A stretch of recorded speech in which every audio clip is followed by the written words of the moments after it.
Je reviendrai derrière ce message de Thierno Monenembo en Poulard, où il parle du Niger, est-ce qu'il est pour le coup d'État ou non? Je vais revenir pour vous donner les détails en français. Nous savons que Thierno Monenembo est l'un des écrivains africains les plus célèbres et les plus respectés.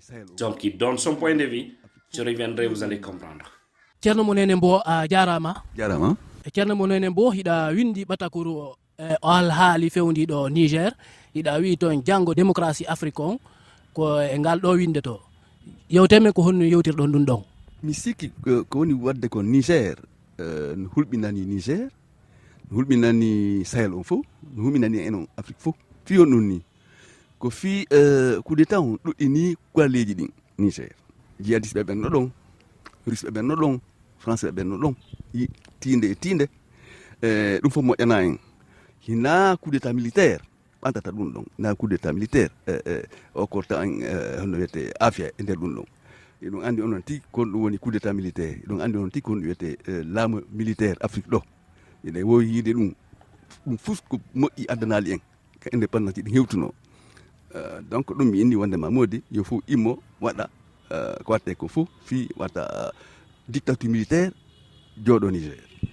Wona no wirɗa noon haray a wi yo CEDEAO hino hani heñade ɓe yaltinandi leydi Niger e jungo ɓe militaire ɓe yewte men ko honno ɓe gerata ɗum ɗon ko kamɓe andi ɗum ɗon tigi tigi on kono min noon si tawi wonde mabɓe tawi yewti haɓe ronki ɓe tawi fus ko moƴƴi yaltale nder ɗum ɗon si ɓe ƴetti joni araji ɓe naati Niger militaire man haɗum ɗo wonde mabɓe ɓayti ma ɗum ɗo daro coup d'état militaire ɗiɗi modi yo ɗum accirni Afrique on fof haray noon Niger naɓe ɓen buy e mabɓe hino tawti o ciwlagol laamu no wiye coup d'état haray buy e mabɓe hino tawti ɗum ko honno wiɗon ɗon ɗum ɗon koko yiɗen konka télévision ko heɗɗen konka radio ɗum andi manipulation no ɗuuɗi Afrique ɗo mi sikki janggo joni si ɓe additi ƴo Bazoum ka laamu ko ɓen ɗon tigui kañum kadi yaltata kadi karana Bazoum no andi no way piiɗi wayri Afrique ina ɗum ɗo woni ko kelɗi tigui tigui on ko guelte en fof watta militaire ɓe luttu ka laamu Niger watta ɓe luttu Guinée watta ɓe luttu Mali watta ɓe luttu Burkina Faso e nder ndu ɓatakuru haray a wii kadi alhaali fewdiɗo Niger on e ɗe leyɗe wona Guinée Burkina e Mali wona gotum yewteme ko fi honno wona gotum certi seeɗa tigui tigui on fof muɗum ko laamu militaire kono Mali Niger e Burkina hari ɓen ɗon no mari excuse mum seeɗa waɗ ɗum ko wondema Guinée Alpha Condé wanno fayda kanko tigi coup d'état ɓayti troisiéme mandat haqqille am min ko coup d'état institutionnel Mali e Burkina hari modi laamu no jaasi laamu Ibeka fof joggaki ko kelɗi e nder ndi leydi Mali Burkina ko gotum kadi kabore kamño tigi kadi fof ko kelɗi joggaki donc on kino mbawno famde ɗum ɗon fof tawno noon wondema ɓe arno fi balɗe duuɓi ɗiɗi ma tati ɓe moƴƴintina piiji ɗi seeɗa ɓe yaltina lawol démocratie laaɓugol ɗum hara mbeɗen famde haɗa ɓen jokki ɗum ɗon kono ɓe sikki ɓe woni Assimi Goïta woni Mamadou Doumbouya ɗo woni Traoré Burkina ɓen fof mi sikki joni ko joɗagol ko laamu ɓe faala ɗum ɗon wadda jaɓa ɗum ɗon wona yidditoto ko wiɗon ɗa kon nane haray ɗe balɗe ɗo CEDEAO happikke ñalande fi naɓugol konnunkoɓe ɗum ko militaire ɓe yaltinira ɓeɗa doole hina suɓugol innugol ɗum ɗo mi faalama ɗum ɗa mi faala eɓɓude taw ka yewtere si tawi wiyete no yaltali si diplomatie yaltinali goɗɗum ko laaɓi ko moƴƴi modi haɗa ko lutti ko option militaire on nam haray noon hiɗen andi Afrique yimɓe buy Afrique ɗo hino toñiri hino tumiri France e leyɗe portoje ɗen wonnugol saabu enen hiɗen woni ɓaawo Afrique no woni ɓaawo ko gonga kono noon hina kamɓe tun enen kadi e nder muɗum modi sen immitaki sen dartaki sen piirali hettugol hoore meɗen ko ɓeya wonɗen felde kako eɗen felata hoore men ɓe mari nafa e nder ɗum ɗon a faami koɓe jooɗi ko hoore Afrique naafi ɓe moƴƴa enen kadi gueren hana Afrique ko enen nafata hena goɗɗo go ko ɗen gole ɗo woni yiyalta o haray noon ɓeya no wooli wona militaire ɓe wonɓe ƴettude laamu ngun ko nun koɓe wonɓe ƴettude laamu ngun haray wona Burkina e Mali ma Niger ko ɓeynude ko fi kiwal ala e leyɗe ɗen haray sécurité ala ko ɗum waɗi si tawi ɓe ƴettude laamu ngun konno waɗi wondema sécurité ala ko civil ɓeɓe waɗi ɗum ɗum kako militaire ɓeɓen kombo woni responsable sécurité leydi ina militaire ɓeɓen ɓen militaire si wawala piirude ka front ɓe wali piirude jihadiste ɓeɓen ɓe wawi laamade leydi ɓe wawi okkode ɗen ko ñaamen e ka walen ɓe gaynaɓe wadde golle maɓɓe ɗen militaire yagal ngal ko laamu mum ɓe watta ɓe mara ɓe defere ɗon ɓe mara haray noon ko honno janguɓe ɓen kohoɓe leyɗe Afrique gerdata ko honno ɓe waɗata fii yo afrique ɓanto kiwal ara kala newende wona e leyɗe afrique. Ha ɗum ɗon ko golle tarika golle neɓuɗe neɓi fuɗɗiɗen ɗum ɗon depuis 1958 ha joni fof ko laaɓi yaltani heɓal lawol heɓal bafal ko waɗi ɗum noon ko fii modi piiɗe laaɓali ka hoore ka nder hoore men piiɗe laaɓali taw ka nder hoore laamiɓe ɓen ka nder hoore jannguɓe ɓen mi to ɗen fi afrique moƴƴa moɗɗa ndaaren ko honno wawɗen wadde kono woni yeeso men kono enen jogii ɗen ɗum fof ko e nder siècle ji ɗum watta hina inde wotere hina ñalla gotal ceerno monene mbo mi yettima. mi yettima kadi a jarama Bouy. Moi, ça ne m'étonne pas, parce qu'aujourd'hui, tout Africain conscient devrait dire non à l'arrivée en masse de ces militaires à la tête de nos différents États. C'est pas du tout sérieux. Thierno Monenembo est contre le coup d'État du côté du Niger et il dit d'ailleurs que c'est le coup d'État le plus ridicule que peut-être en Guinée, au Niger,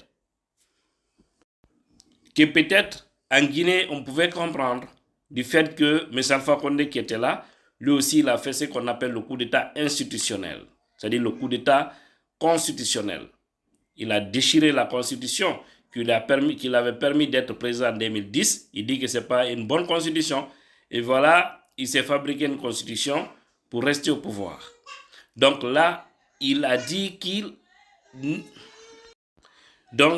le coup d'État en Guinée est un peu compréhensible, tout comme du côté du Mali, où le président ne contrôlait presque rien, et également au Burkina.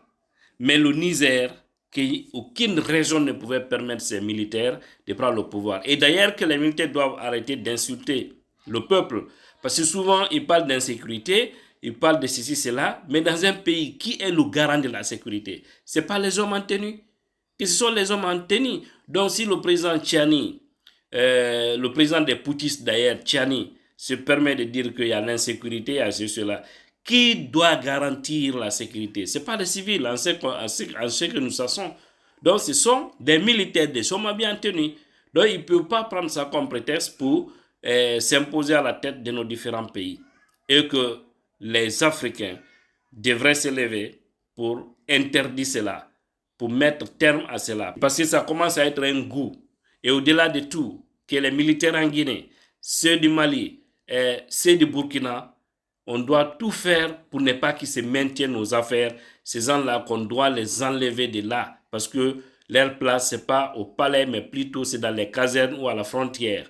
C'est ce qu'ils ont choisi, ils doivent aller là-bas et laisser les palais dans les mains des civils. Donc voilà, en quelque sorte, le message de Thierno Monenembo. J'ai juste fait un briefing pour faire comprendre, parce que je sais que certains vont se poser des questions, mais qu'est-ce qu'il est en train d'expliquer en Pulaar? Et voilà, donc il était au micro d'un journaliste et il répondait à ces questionnaires. Donc aujourd'hui, faisons en sorte que ces militaires puissent quitter. Vous voyez, en Guinée, par exemple, ils sont en train de créer un système qui, certainement, si rien n'est fait, ce système va les permettre de se maintenir aux affaires.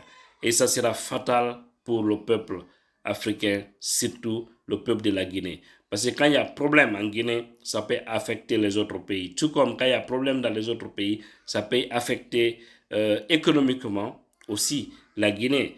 Voilà, c'est pourquoi nous devons tous se battre pour ne pas que ces militaires-là se maintiennent.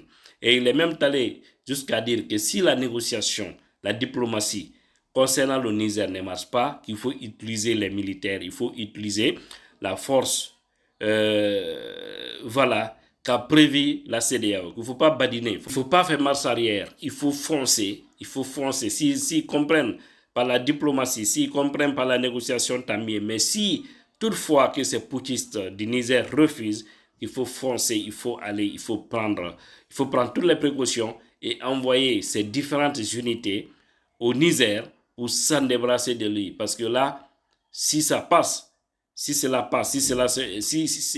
le coup là est consommé, que personne ne soit surpris encore d'entendre dans quelques mois ou dans une année qu'il y ait encore coup d'État dans 2 ou 3, 4 autres États. Voilà son message en quelque sorte. Donc sortons le populisme et essayons de sauver l'Afrique parce qu'encore une fois, les militaires, les placent, c'est dans les casernes, c'est à la frontière et non pas dans les palais. Voilà. Que Dieu bénisse l'Afrique et tous les Africains.